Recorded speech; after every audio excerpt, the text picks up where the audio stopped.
Okay, so let me introduce the speaker for today. Dr. Tina Childress has been an audiologist, late deafened adult, bilateral cochlear implant recipient, and advocate for accessibility for over 20 years. She uses her dual perspectives and love of technology to create and share resources utilized by consumers and professionals. In her spare time, she enjoys watching her children perform vocal and/or ukulele music, act on stage, and working the creative arts. They also enjoy attending live theater, especially musicals. Her advocacy skills often surface in these situations as she continues to educate others about accessibility. Once in a while, you'll even catch Tina practicing piano or continuing to learn how to play the ukulele. Yes, that made me pause. I didn't realize the ukulele was a family thing here. So we welcome you. We thank you so much for taking your time to be here this morning. And I'll turn it over to Dr. Childress. Thank you so much, Lisa. So I see that my slides are up, and I am so honored to be able to talk with you all this morning. So thank you to the steering committee for asking me to present. Let's go ahead and get started. So that is indeed an X-ray of my head. I actually went to the chiropractor and they had to do an X-ray, and I said, should I take off my cochlear implants or my glasses? He said, no, you don't have to. So now you know. So it came out with this really kind of fun picture, which I have since labeled, and it's kind of fun to talk that through, people. Before I forget, if you're like me, you will hear something and then you will have a question and then you will forget the question. That happens to me multiple times a day. If you have a question, I'm okay with you typing it in the chat box right away so that I remember to go back to it, and so you don't have to write it down. I may or may not answer it in the middle of the presentation, but feel free to type questions there. Okay, so as Lisa mentioned, I am also an audiologist. I was actually, I like to say that audiology found me. And so I became an audiologist first, and then I lost my hearing due to autoimmune inner ear disease.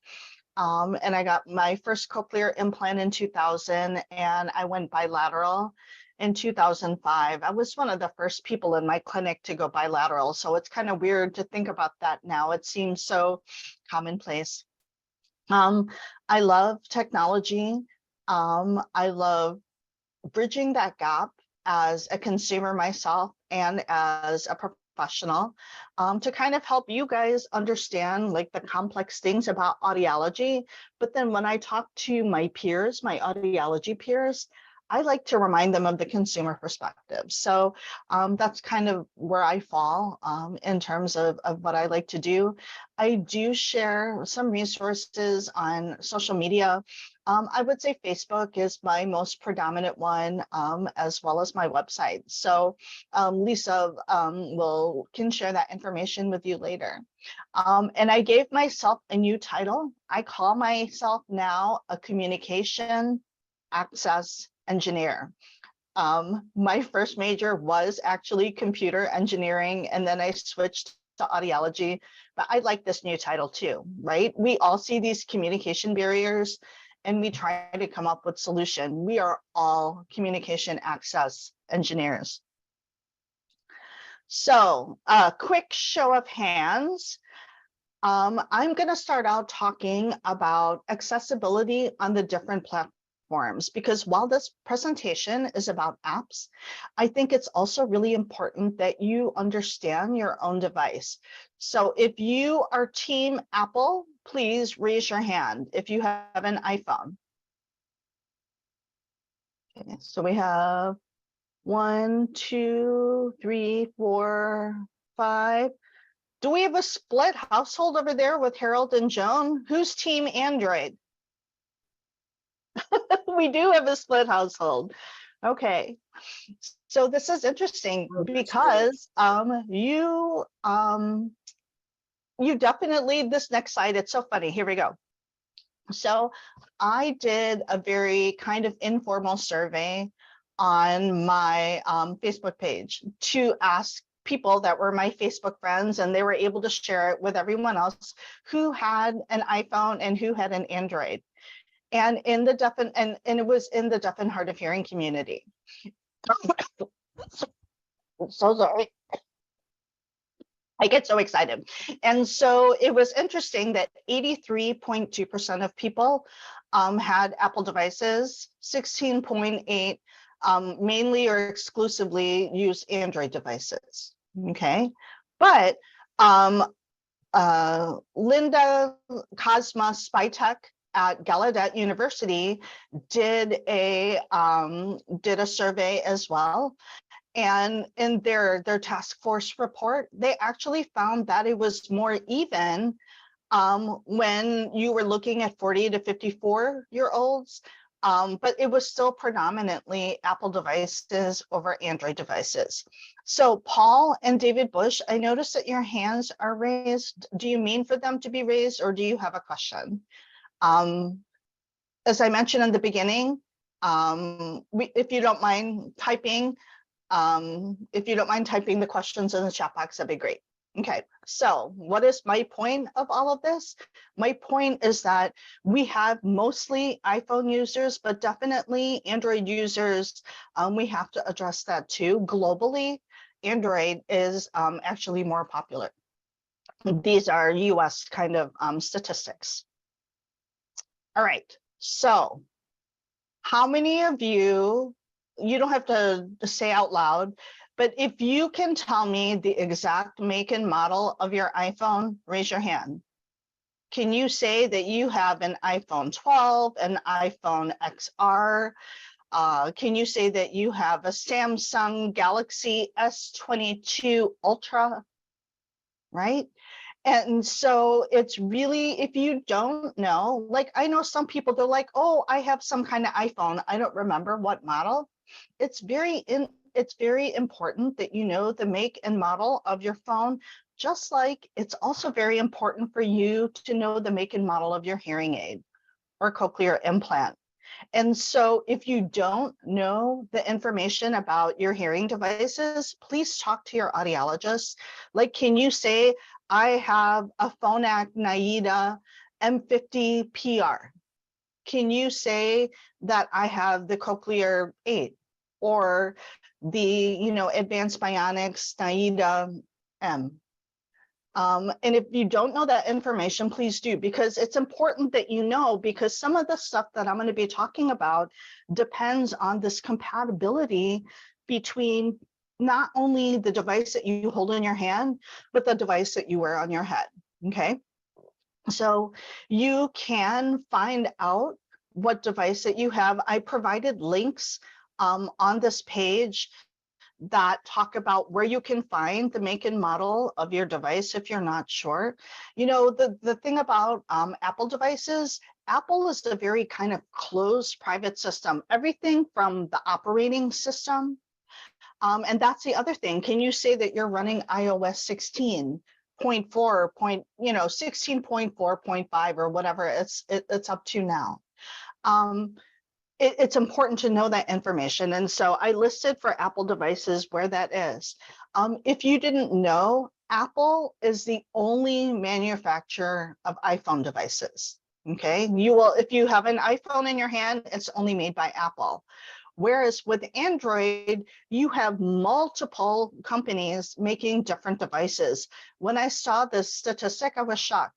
1,300 brands have produced over 24,000 Android devices. So we're talking not only phones, we're talking tablets, we're talking earbuds, we're talking all of that stuff. And so it's a little bit harder sometimes to be consistent about what we say about Android, because sometimes each Android device is a little bit different. But again, I provided a link where you can find out what kind of device that you have. So when you compare Apple devices and Android devices, There are certain features for people that are deaf or hard of hearing that are common across both platforms. So I'm just going to go through this briefly. So customized sound means being able to like enter in an audiogram or to adjust settings like tone control so that you can either emphasize high pitches or you can emphasize low pitches. So that's a nice feature that you can have on those platforms. Both platforms now have native speech to text transcription, and I'll go more in depth about that. Both platforms have the ability to caption media. And now both platforms also have a native kind of feature to caption phone calls and even video calls. Both of them have their own kind of form of environmental sound recognition, which I'll talk about. And does anybody here have single-sided deafness or unilateral hearing loss? Okay. How many people here only have one cochlear implant and are still deaf in the other ear? Okay. And so this feature that's called mono audio may be of interest to you because what it does is it takes a stereo signal, which is typically, so for example, if you're listening to music, the right channel might be the lyrics, you hear the person singing, and the left channel might be the instrumentals, okay? So when you put on stereo headphones, let's say that you don't hear anything in your right ear, all you're gonna hear are the instrumentals then, because that channel goes to your good ear. Whether that's a cochlear implant, whether it's normal hearing and this side is just deaf. But what mono audio does is it takes that stereo signal and it puts it together, and then you can route it to the right or you can route it to the left. So that's something that you may want to look into. Okay, and then some features that are just kind of unique to Apple devices is that they do have what's called background sound. So you can, if you have tinnitus and sometimes you want to, if you fall asleep with either earbuds or your hearing aids, which is not always something that we recommend. But you could also, if your hearing loss is such that you can still hear without your amplification, you can play the sound through, you can play this through speakers. With Apple iOS, you can measure noise levels, that's through the watch. And then also you can mirror your watch to your phone. Okay, so let's talk a little bit more in depth about this. So Lisa, I'm gonna say there are still people joining also, so I just let someone in. Okay, so this slide, we're gonna start out with iOS accessibility since that's a more popular one. I have a link to their accessibility page. So if you ever wanted to kind of go back and review some of this information, you can go to their webpage. So don't worry about writing out all of this because all of this will also be in the handouts. And you can click on the links through the PDF to get you there. Okay, so the first feature I want to talk about is their newest feature called live caption. So how many people here that have iPhones have already turned on this live caption feature? Okay, so Paul has. How many have no idea what I'm talking about? Okay, this is going to be really cool. So if you have an iPhone that is an XS or XR and newer, as well as some of these various iPads and things like that, you need to be running iOS 16. So it's really important that you update your device. And I'm going to show you a quick video of what it looks like. Let's just do this now. Here we go. I'm going to show you now what it looks like when you want to caption a phone call. So if you're going to be using live captions, you want to make sure that you turn this microphone icon off by pressing it. So here we go.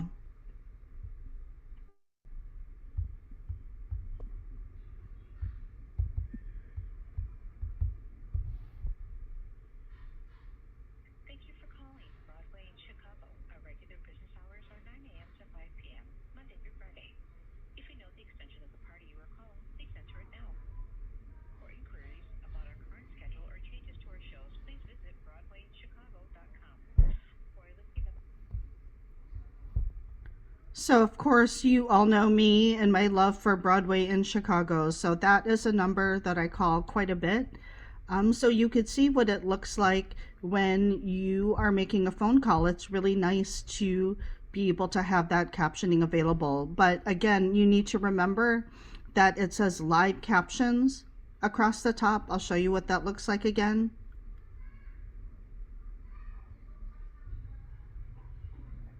And that it's not showing microphone, because if you have microphone pressed, then it's not going to work. So that's pretty cool, huh?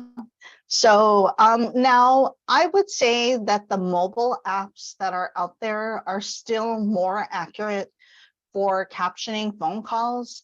But if you don't have, one of those apps to do that, this is a nice option to try.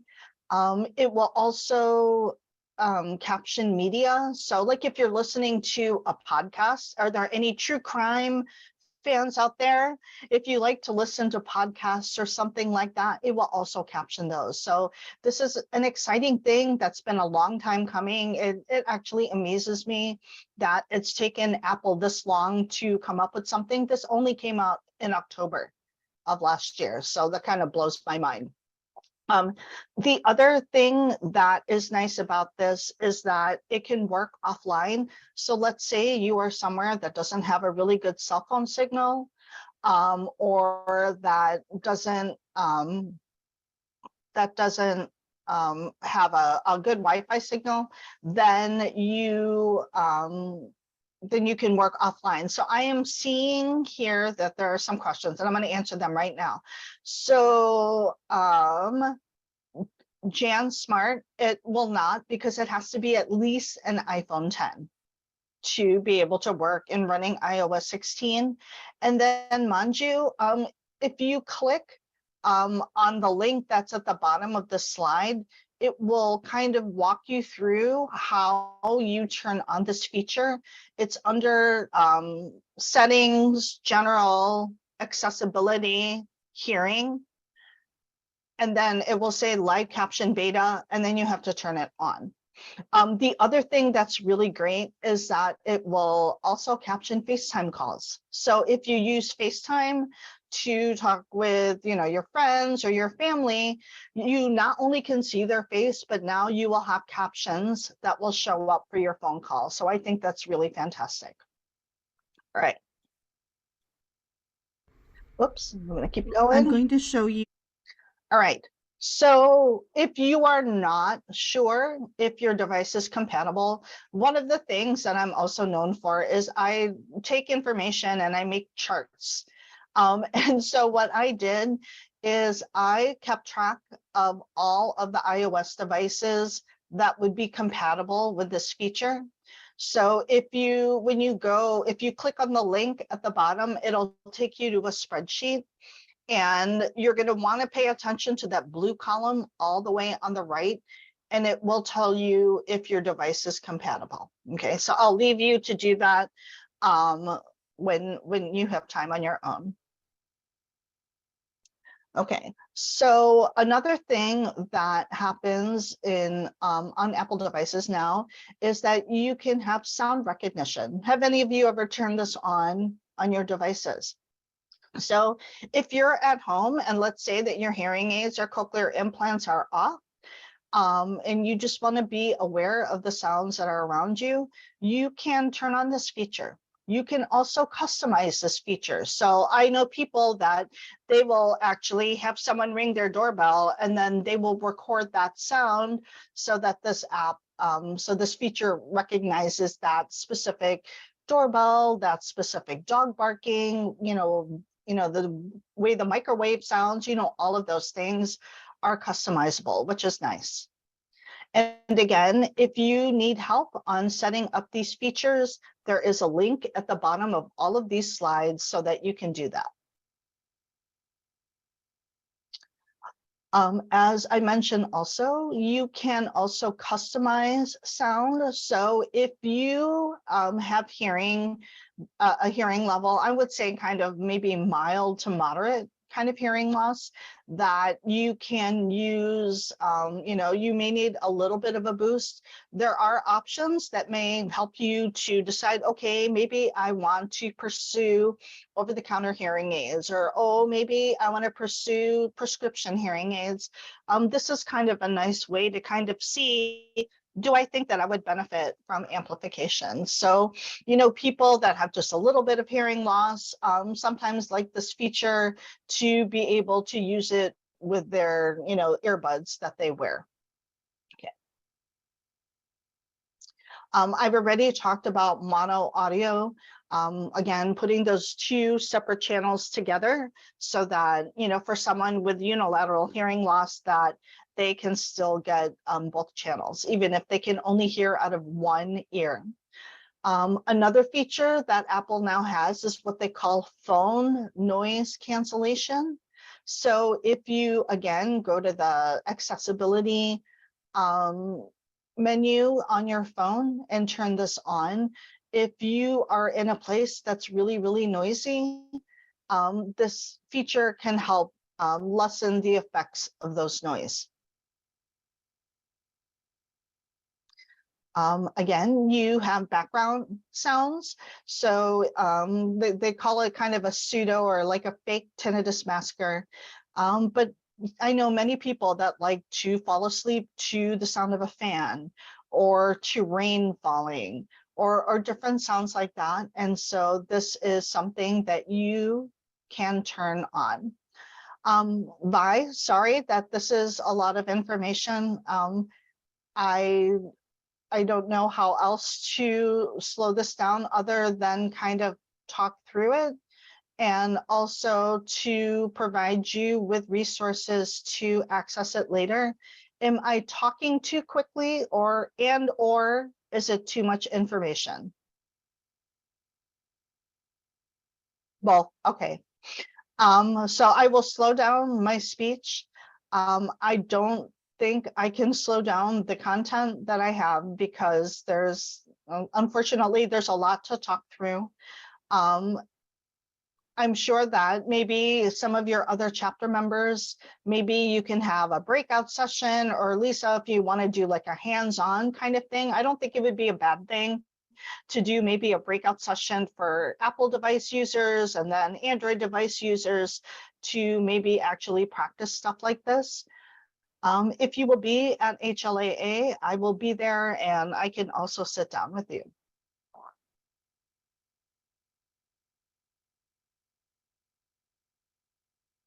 Sorry, I'm trying to advance my slide here. Okay, so if you have an Apple Watch, there is a feature called the Noise app. And when you get the handouts, at the bottom of each handout is a link to all of the websites.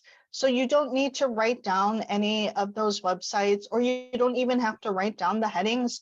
You will get a copy of these slides exactly as how you see them. Okay. All right.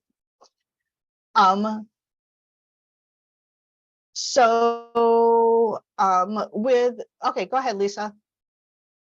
Yeah, I just wanted to say, everybody who is already on the mailing list, I will make sure you get a copy of Tina's presentation. It's the new people I need that I don't have, and I'm writing down your email address and be sure that the wonderful handouts will go to people who need them. So sorry to interrupt, Tina. No problem. Okay, so how many people here have an Apple Watch? An Apple Watch is great, not only for things like this, like the Noise app. I didn't put it in the slide, but it actually just occurred to me because we just gave my mom an Apple Watch for fall detection. So my mom still lives in the Chicago area, and I live in Champaign, and she's 82 years old, and so of course I'm always worried about her safety. Not only is there a feature like this that will let you know if you are in environments that are too loud, there are also features like the fall detection. So let me come back to this Noise app. even if you already wear hearing aids, and this is more for the hearing aid users. So even if you already have hearing aids and you already have hearing loss, you still want to protect the hearing that you have. And so it's still important to know when you are going into an environment that's too loud. So if you are not sure or you don't have an Apple Watch, a kind of like low-tech way that I determine if a place is too loud is if I go to an environment and I have to shout to be loud or to be heard, I'm going to be handing out some of the earplugs that I often carry in my purse to my friends and family, because it's really important to protect that hearing, because you are actually more at risk to noise because you already have hearing loss. So, you want to keep that hearing. So that's that. And again, check out fall detection. So it senses if you fall. It'll ask you, did you lay your watch down or did you, fall? And then it will contact your emergency contacts that you have on the phone. So that's a nice feature as well. If you have a hard time seeing that little screen on your watch, you can actually mirror that image onto your phone so that it's a little bit bigger. So that's really nice. Have any of you here ever used Live Listen? Or do you know if you have a made for iPhone device? Okay, so what this does is if you are able to connect to your iPhone with your amplification, your cochlear implants or your hearing aid or what have you, you can actually use your phone also as a remote microphone. So for example, you're going to a restaurant and you're having a hard time hearing your friend that's sitting across the table, you can turn on this feature and your friend will talk into the phone and the signal will go straight to your ears. Now, it is not as good as the partner mics or the mini mics or, all of the different accessories that you have. But if you didn't bring it with you, or if it didn't get charged or something like that, this is a nice option to have. Okay. As an educational audiologist, this is not something I would recommend for children to use in a classroom. I've actually had parents ask me if they would if they could use Live Listen, and I'm like, absolutely not. We have better devices for things like that. I know people also will do things like, oh, I just happen to leave my phone on in the middle of the table. They're actually eavesdropping. So you want to be careful about that as well. So when it comes to closed captions, I'm kind of a stickler for terminology sometimes. And if you don't know the difference between closed captioning and subtitles, I kind of put this graphic on here. So if you look on the right, it says subtitles assumes the viewer doesn't understand the language. So for example, if I'm watching a K-drama, which is short for Korean drama, they're going to be speaking Korean, and the text that I see at the bottom of my television are subtitles. Okay. If I am watching The Marvelous Mrs. Maisel, which is spoken in English, but I can't always understand what she's saying because she talks quickly like me, the text that I see at the bottom of the screen are captions. Okay, so that's the difference between subtitles and captions. And when I look through the Apple website, they kind of can, kind of mix up the two, like they're equivalent when they're not. So I just wanted to make sure that you knew that there was a difference. The thing that's nice also about Apple devices and also with Android is that you can change the size of the captions, the color, the background, things like that.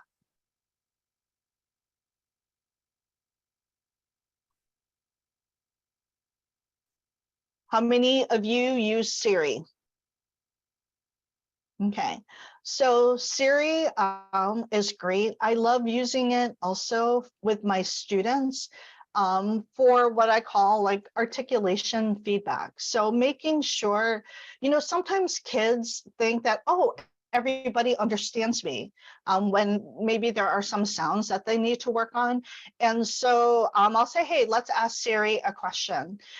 And if Siri doesn't understand their speech, it's of course hearing from somebody else. I'll be like, oh, okay, maybe I need to work on that sound. Now, when I work with adults and talk about ways that you can use Siri, sometimes Siri can actually let you know if your hearing is changing. How? If, for example, all of a sudden Siri is not able to understand you, whereas maybe, a few months ago, it was fine, it was working great. What you may not realize, because, you're you, is that maybe you're not making the S sound or the T sound or the D sound as clearly as you think that you are. That could indicate maybe some high frequency hearing loss, right? So this is not a diagnostic tool. This is just kind of like, oh, if Siri doesn't understand me, why? Right? So I knew that my hearing was getting pretty bad when I was not able to do voice recognition very well. So that's one way you could use Siri. Oh, the other thing is, Siri, what's that song?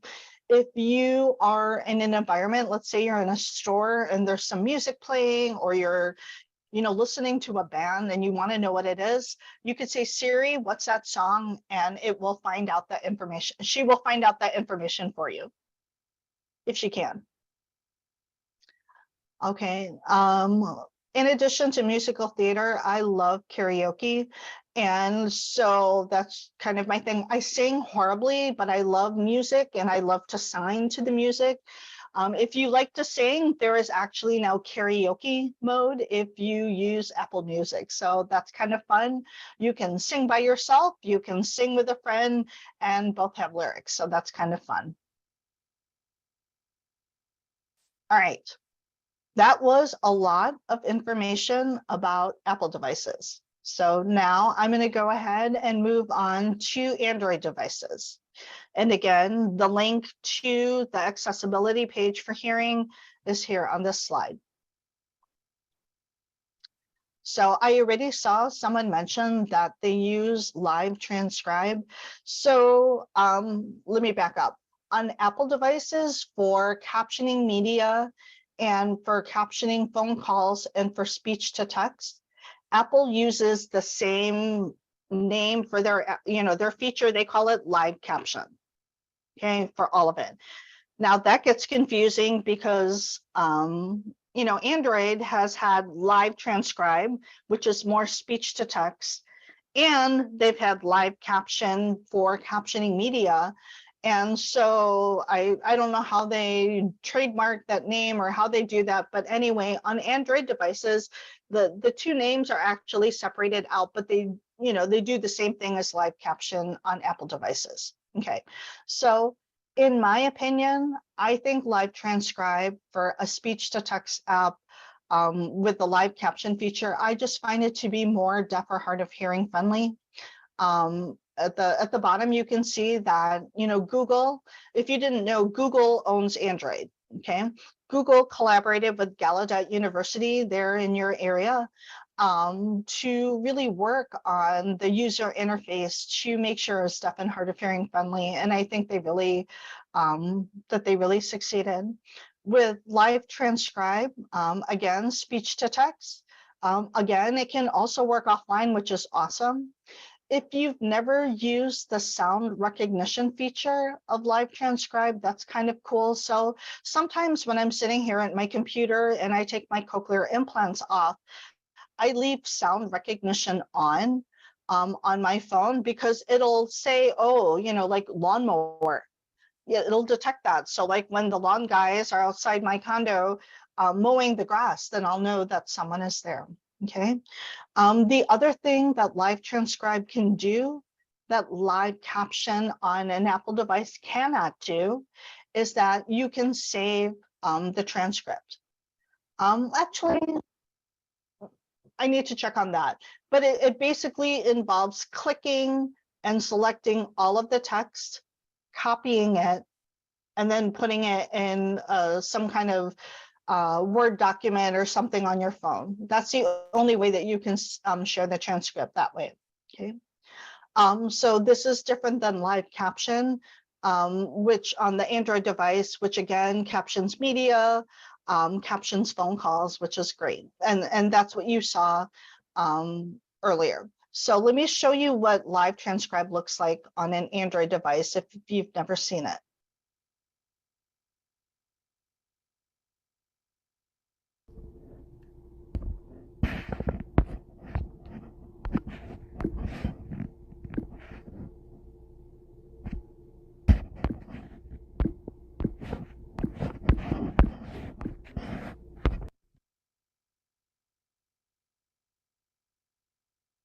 So what I'm showing you there,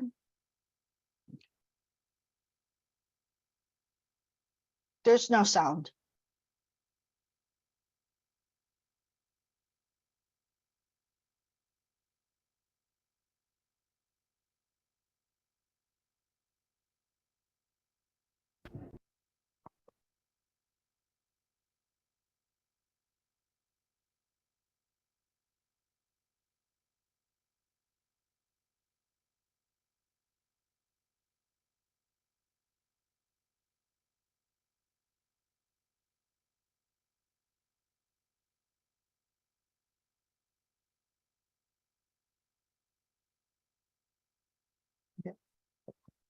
So I probably should redo that video that did not put live transcribe in the best light.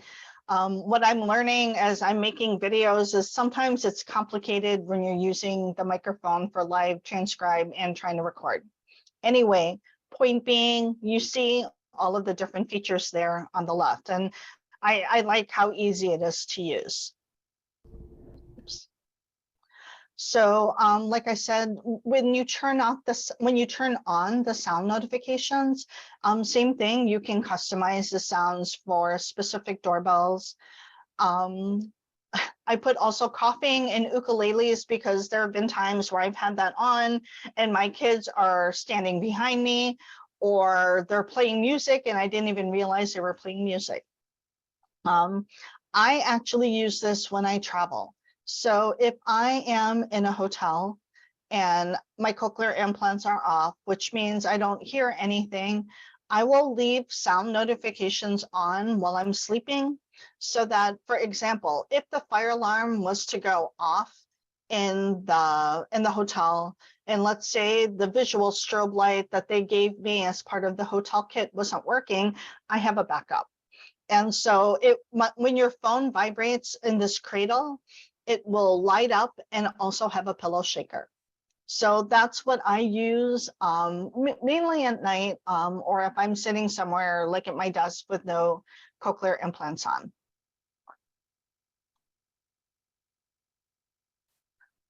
Again, with adaptive sound, you can take your individual hearing levels and enter them in, and it will customize the sound, just like with Apple devices. And then they have the same feature with mono to audio as well. And also, like with Apple devices, like I said, some things are the same across platforms. They also have a way to customize how you look at closed captions. And this is if you want to actually hear things around you a little bit better. So for example, I have a friend that they love to use this feature when they go bird watching so that they can better hear birds in their environment. So amplify ambient sound is another option. All right, so that was Android devices. I think the biggest thing with Android devices really is live transcribe.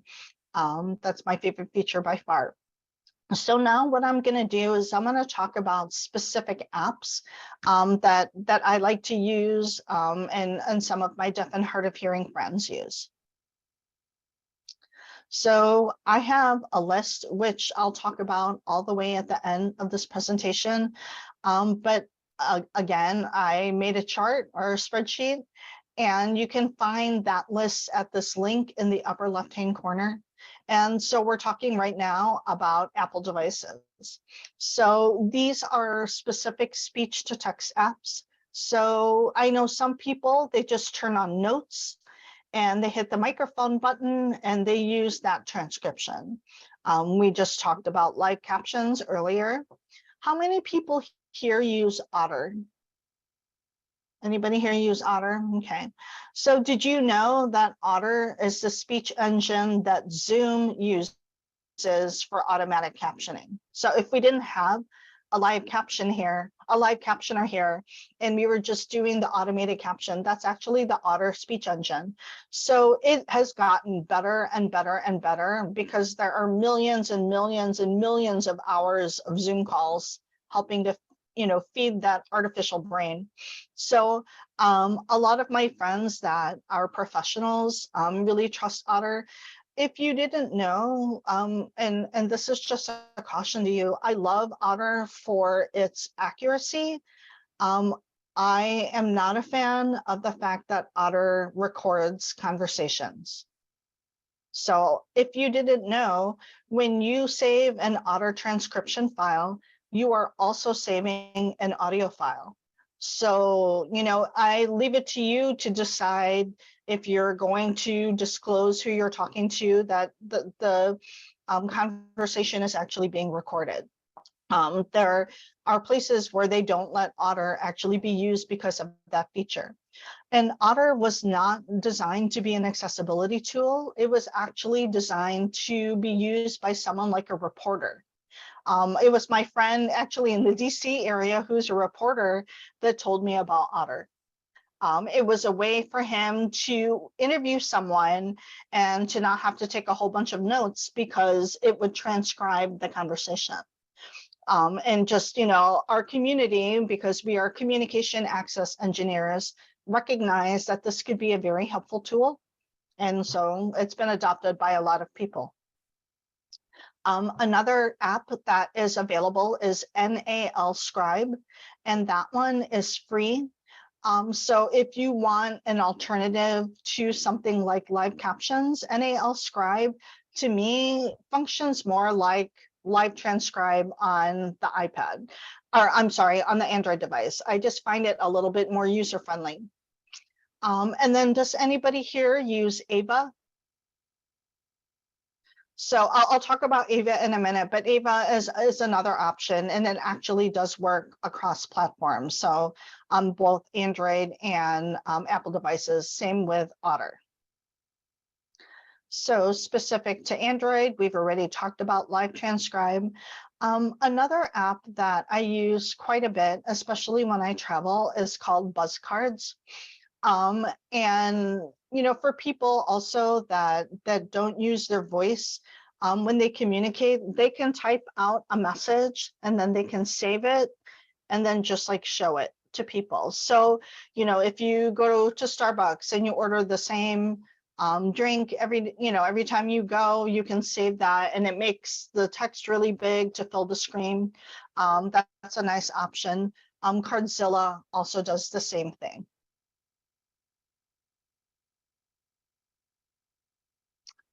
So if you have ever needed to actually have a conversation with someone that uses a different language, there are a couple of translators that I really like. So there's Google Translate, which I think is really accurate. And you speak in one language and you can get text output in another language. Also, if you were to click on that speaker, on the translation, it will actually voice that translation in that other language. Okay. Alternatively, you also have Microsoft Translator, which does the same thing. You speak into your phone and it will send output in another device. But what I really love about Microsoft Translator, you can tell that they really thought about the user interface because you can actually split the screen And it makes sense. If you're talking to someone, you're going to be face to face with them. You're going to be like one-on-one. And so you don't want someone reading over your shoulder, then you have to look back and understand what they're saying. This makes it that you can still keep that face-to-face kind of contact, and you can read the captions. So I'm going to look at the text here real quickly. So David, for speech to text audio source be something other than through my iPhone 12. Yeah, so if you have media that you are playing, like if you're watching a video, it will do that. So I think that's what you're asking. If not, please do type it in the chat. Otter is really great. So Otter, so Judy, to your question, with Otter, you just turn it on. When you pop open the app, there's no host. You are the host because you're using that app. I'm a big fan of InnoCaption as well. For Otter, the captioning is enabled by default. When we were going through the pandemic, there was actually like some kind of memorandum that came out from Health and Human Services saying that people were allowed to use devices like Otter and all these speech to text devices, because otherwise it would be inaccessible to those of us that are deaf or hard of hearing, especially when everyone was behind masks. Lisa, you may know this better than me, but I don't know if that's still the case. But we knew that we kind of all had to be very creative in terms of being able to communicate with people. Okay, so Judy, in terms of the live caption, that little icon, no. The only way that you can hide that little floating icon is to turn off the live caption feature, which kind of defeats the purpose. That is an example of how I think they didn't really think that through. Like for example, on my Android device, I'm going to show you right here. My button is this little icon down here at the bottom of the screen. It doesn't float around. I'm, definitely give Apple some feedback. Maybe they can make that better. Yeah, I agree. Another thing, we were talking a little bit about live listen before, where you could use your phone one-on-one to be like a remote microphone. So if you use the ABA app, or if you use the Microsoft Translator app, again, another feature of Microsoft Translator, with both of these apps, what you can do is you can have multiple people speaking into their own individual phones, and all of the captions will happen on your screen. It's a little bit cumbersome because everybody has to have the app, and then everybody has to join a specific conversation. But then once that happens, you can see who's talking over there. You can see what someone is saying over there. And it is nice as long as they hold that phone up to their mouth. Okay. Thank you, Lisa, for clarifying that. It's interesting because I know that that's one case, but I don't know if you saw me type it before when you were talking about the CVATA. Anyway, banks also are not great about letting people turn on captions on Zoom. They insist that you come to their bank, or it's just not always great. Okay, so when it comes to speech to text apps, one thing that can improve accuracy and give it a better chance is to use an external microphone. So for example, every time I do a Zoom presentation, I have a Bluetooth microphone, because that way I know that the sound is going to be best. It's going to give the captioner or the automated captioning a more robust signal. So these on the screen are just some examples of different microphones that you can use with your device to make things easier for captioning. Do any of you make videos? Like make videos for your grandchildren or for your friends or anything like that? Or you can also share this information with people that might send you videos, okay? So there are apps for both the Apple device. So this is for the iPhone, and there's a similar app for Android, where if I am gonna make a video, let's say I wanna make a video for Facebook, I'm gonna use this app. I'm gonna do this video, talk to my phone, but while in my settings, I will hit live subtitle or whatever it's called. And when I talk, captions will come up that go with the video, okay? And then when I stop recording, I can go back into that video and edit the captions to make sure that spelling and punctuation is okay. And so I just made an accessible video for people that need captions, and then I can upload that. I don't need to worry about automated captionings kind of guessing what I say. I put my own captions to my video. So, you know, if you know organizations or places that make videos and they're not accessible, you know, I think sometimes like at church, you know, sometimes churches will show videos of people doing different things and there's no captions. So, you know, you guys are left out. And so this is one way that you can do that. So that's for Apple devices. This is the app that I use on my Android device. It's called AutoCap, and it does the same thing. So you can record videos with captions. How many of you use an app on your phone to control your hearing aid or cochlear implant or your bone anchored hearing device? Okay, several of you do probably. Okay, and so if you didn't know, you know, and some people like it, some people would rather use a physical remote or just kind of leave it be. But there are many options now with devices when you have an app that you can use. You know, you can change programs, change different settings, make things louder, softer. Sometimes you can locate devices depending on the company that you have. So, you know, these are nice things that you can do now with your devices. Lisa, you and I can talk offline, okay, about the bank thing.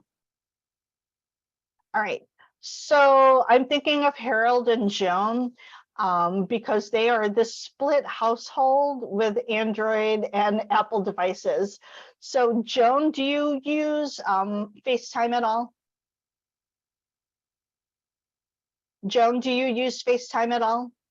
Joan, do you use FaceTime at all? She's asking you. A little bit, not A too little much. bit. So With one a of the, grandson, with a grandson who also has an Apple. okay. So I'm going to show you ways that you can actually use FaceTime with Android users. Okay. And the same thing for iMessage, like texting. So for example, my mom has an iPad. She does not have cellular service on the iPad. It's just on Wi-Fi. So I cannot text her from my phone to her iPad until now. There's an app called AirMessage that will allow you to go back and forth now.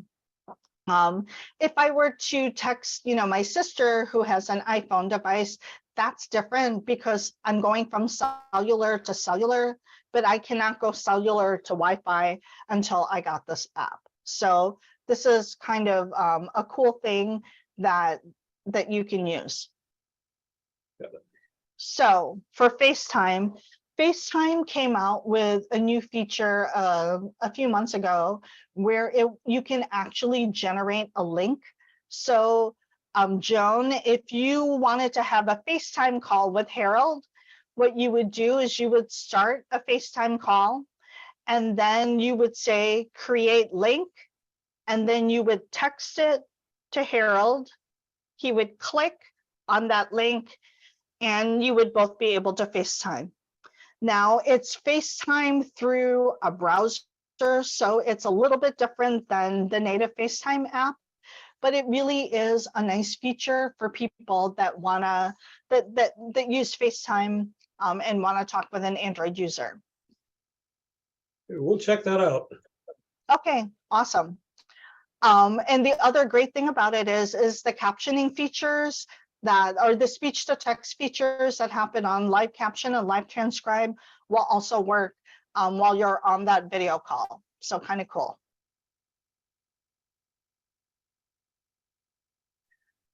Have any of you ever used real-time text? So real-time text, you know, Lisa and I probably know that this is a feature that not a lot of people know about or use, but it was designed so that people that have cell phones can still communicate with people that still use TTYs. There are still people that use TTYs. So that's one way that you can use RTT.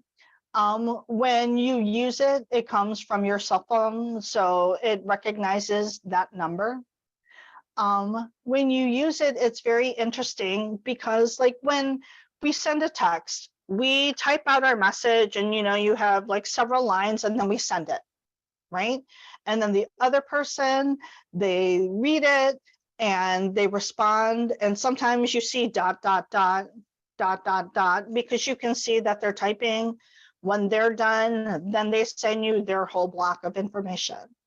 So if I were to use real-time text with my kids, they will see every single character that I'm typing in real time. So if I start typing, okay, I'm going to pick you up at 4, and then I want to type PM, they may interrupt and they can interrupt. You'll see another line and they might type no, 3 PM. Okay, so just like hearing people can interrupt each other when they're talking on the phone, with real-time text, you can interrupt someone while you're typing because you can see everything happening in real time.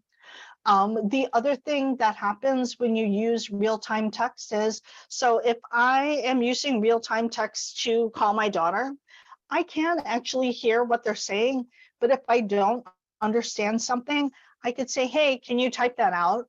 And then they can type it out, but you can still hear or type. So I know you're like, why would you want to do that? You have all these other options. And the point is, What'd you say? Are you on a call? I'm on a webinar. You barefoot on a webinar. I'm not being seen. okay, let's turn off someone's microphone here. Okay, thank you, Lisa. I'm going to the. Oh, okay. The point is that we have options. I'm thankful for options. Sometimes I think there are so many options that can confuse people, but I do appreciate that there are options. Okay. The other great thing about real-time text is it can work with any device, any network. It can work, you know, like whether you're, you know, across platform even.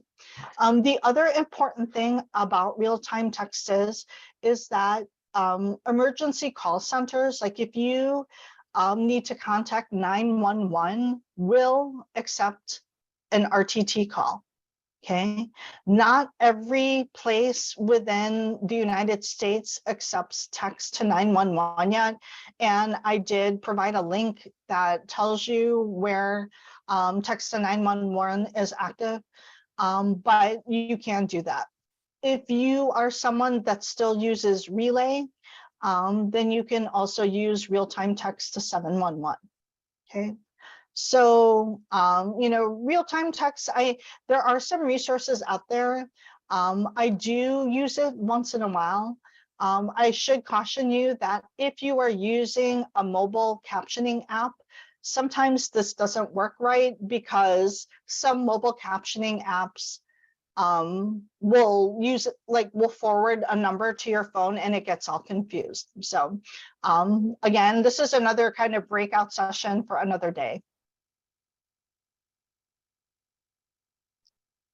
In terms of, access on phones in general, I am also a fluent signer, and I appreciate that I can also communicate in ASL with my friends. Sometimes I will use an ASL interpreter for a group meeting because I like how fast an interpreter can interpret a meeting. So I will do that. And we've already talked a bunch about captioning.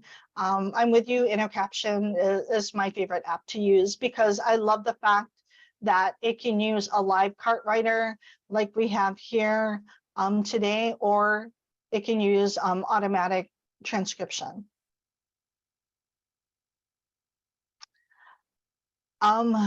So it can be a little bit complicated when it comes to Bluetooth because not all Bluetooth is created equal. If you didn't know, Bluetooth has different what we call like protocols. You may have heard of like Bluetooth LE or Bluetooth Classic. Suffice it to say, the best way to know what Bluetooth will do for you is to contact your audiologist and talk them through it. All Bluetooth enabled hearing aids and cochlear implants can stream information from your phone to your hearing aids or your cochlear implants. But depending on the device that you have, some people can just talk out loud and it will pick up your voice. Other devices, you need to use some kind of like streamer or accessory, or you have to talk on your phone. So just know that, there are different kinds of Bluetooth. On this list here are some of the made for iPhone devices, and you can take a look at that if you're not sure if your device is able to be used with Bluetooth.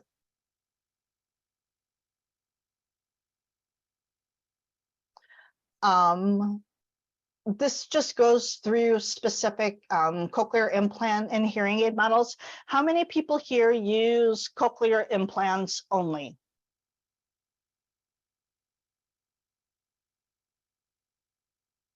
Okay. How many people use hearing aids only? How many use both a cochlear implant and a hearing aid? Okay. And so this information may be helpful for you as you are, trying to figure out what's compatible. So with the newest devices for advanced bionics, they'd be called either Marvel or Paradise. It can stream, the signal from your phone can go straight to your device, and you just talk out loud and the microphone on your hearing aid or cochlear implant will pick up your voice. Okay. If you have an older device, then you might need to have some kind of accessory like the Compilot. If you have cochlear and resound, it will stream the signal from your phone to your device, but you often have to wear a clip to be able to, then talk into that to be able to be completely hands-free. If you have a metal cochlear implant, there is a cover that goes onto it. And again, you would need to be able to talk into your phone. If you have the Rondo processor, which just sits on your head, you would have to use the audio link to make and receive calls. If you have an Oticon hearing aid, you will likely need to use the Connect clip if you have an older phone or older hearing aids that don't have Bluetooth built in. Okay. I know this is a lot of information. That's why I'm giving you all the slides. So I'm going to end here. Go ahead, Bye. Did you have a question? Okay, you were just holding up your hand. I'm going to end here with resources. So as I mentioned, I like to make lists. So what I have here is a QR code and a link to my website. So there you will see all of the different lists that I've made. Yes, I actually had to make a list of my lists because I have so many different things going on. So that's where you can find that all. I'll wait for you to finish, Harold.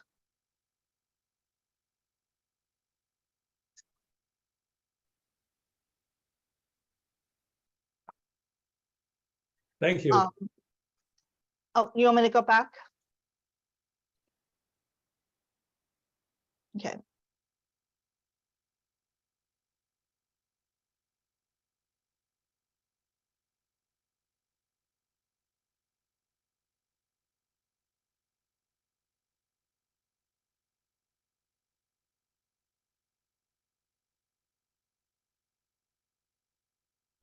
Galaxy S9, whoever you are, thank you. I try to do presentations like this at every professional meeting that I go to.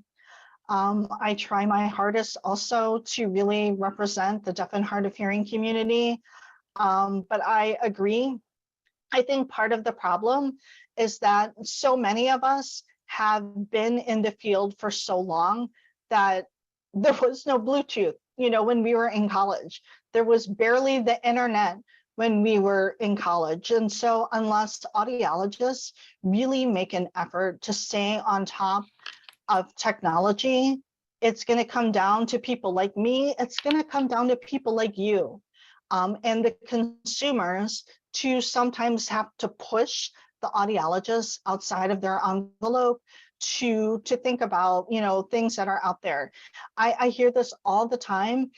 And I'm so grateful for groups like HLAA and like having webinars and, being able to connect, because we live this life every day. I know I'm good at what I do because I live it every day. And so there are many times when audiologists will be like, why do the consumers know more about assistive technology than I do? Well, they need to look for training on that information, and you guys look for it because you need it, right? And you live it every day. So this slide, or this next page, I was talking about my app list. So again, these are the links to, I made one for Apple devices, but I also made one for Android devices.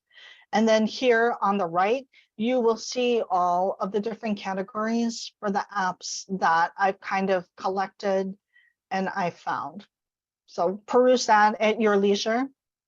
I also, one of my more used, lists are these speech to text options. So what I did is I took a whole bunch of different products and I listed out, okay, is this an Apple app or is this an Android app? Will this work on my computer? Is it free? Will it translate? All of those different things. And so I made another feature grid as well. And with that, I know that your brains are probably exploding. So I would like to leave some time for some questions. So I'm going to go ahead and stop sharing my screen at this time. I may have to pull something back up if you have a specific question. All right. I think, okay, so I'm going to see something here.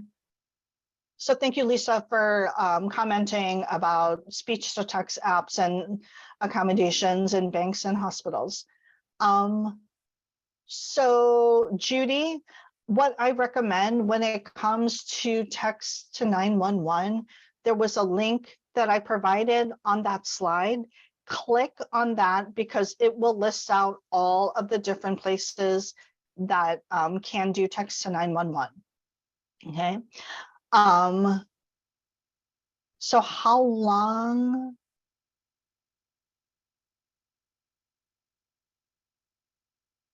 Okay, so Donna, if you were to get a new phone today, it would definitely have Bluetooth. So gosh, when was the first, Lisa, help me here. Like, when do you think the first Bluetooth hearing aid and cell phone came out? I think the first ones were Widex, but that was like in the 2005. Apple came out pretty early with their own MFI. Right. It's over 10 years now. Yeah. And now Android has a lot. I mean, Android's out there.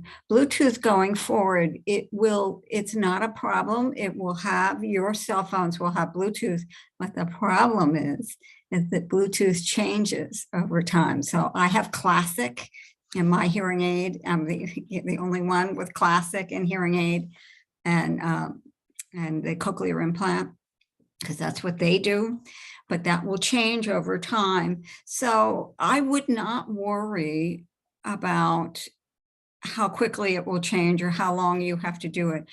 But Bluetooth connectivity is really good for phones, and I listen to music too on it, and it's great, but I can't get connectivity to everything. So we just wait for the next generation. I would just go for it and not worry about how long, because things will change over time. You can't stop that.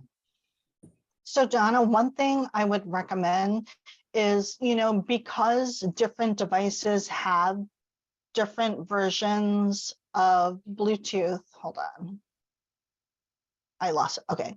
I would let your audiologist know what your priority is. Like, is your priority to be able to hear on the phone?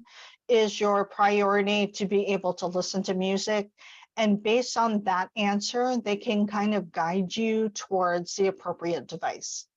So that's what I would recommend when it comes to choosing Bluetooth, because like Lisa said, things are changing, and understand that there are new technologies that are coming with different Bluetooth protocols.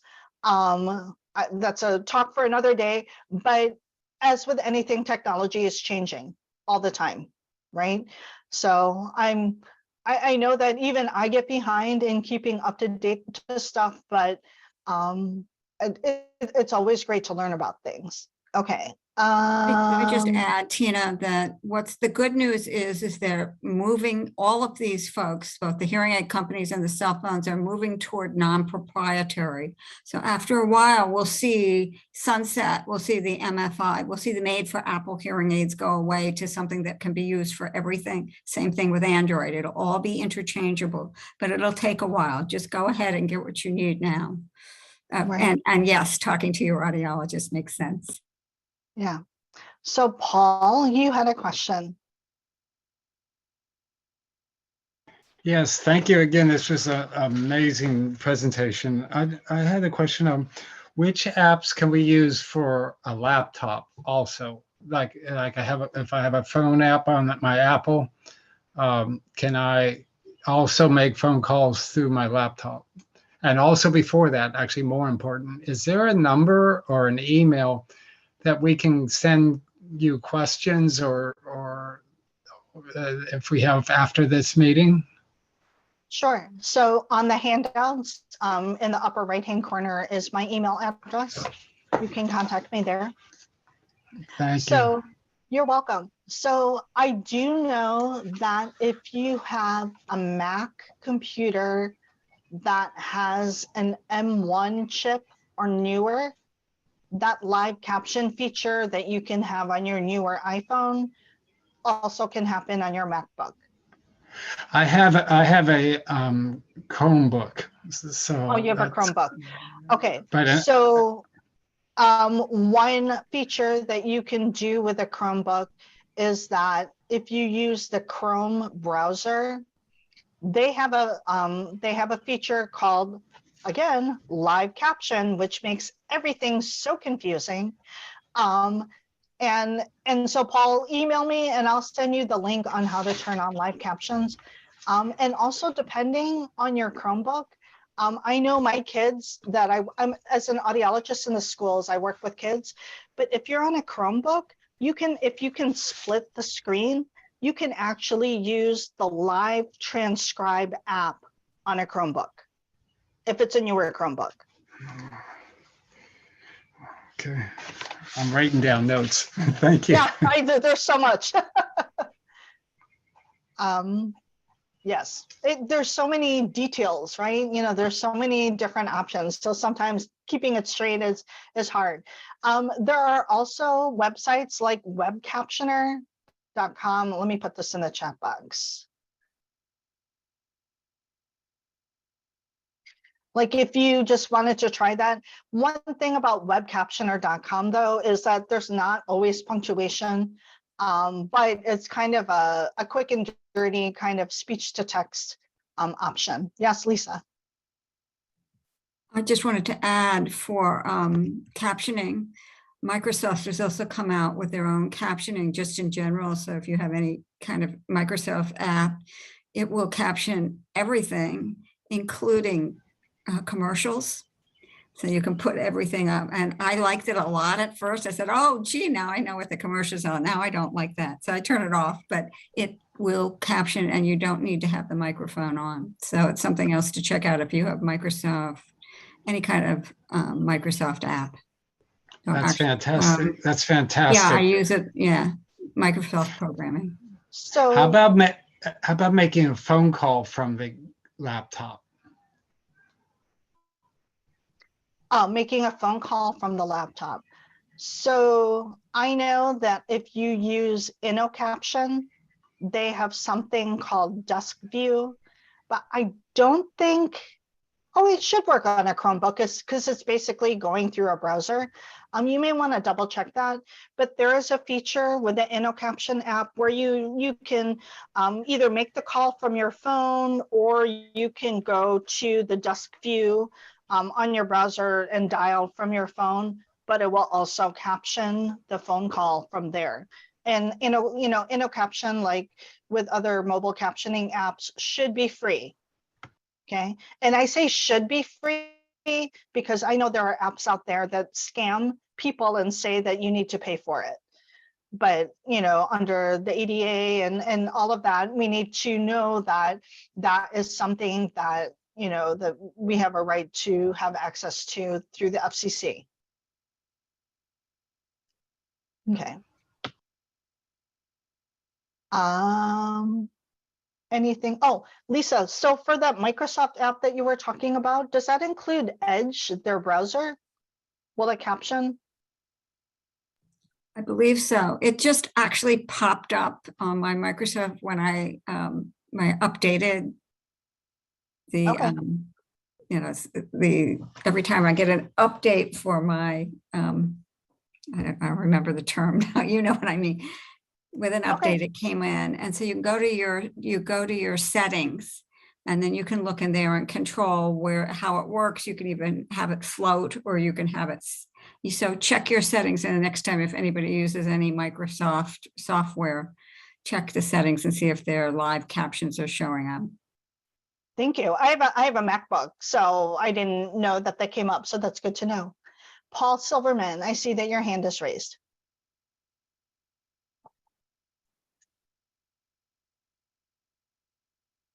You are unmute, Paul Silverman. Sorry, thank you. I was saying how much I loved your presentation, and especially what was new to me and very intriguing was your description of Live Listen. And I actually downloaded the app and found that there's a $15 a month charge for the service. And I was just wondering, it's probably well worthwhile, particularly in the circumstances in which I live and act. But I just wonder if there's a free option with some similar application. So Live Listen is not a standalone app. It's actually a feature under accessibility. There should not be a charge. So Thank I you. have a feeling that you downloaded an app that's called Live Listen, but it's not the same thing that I'm talking about.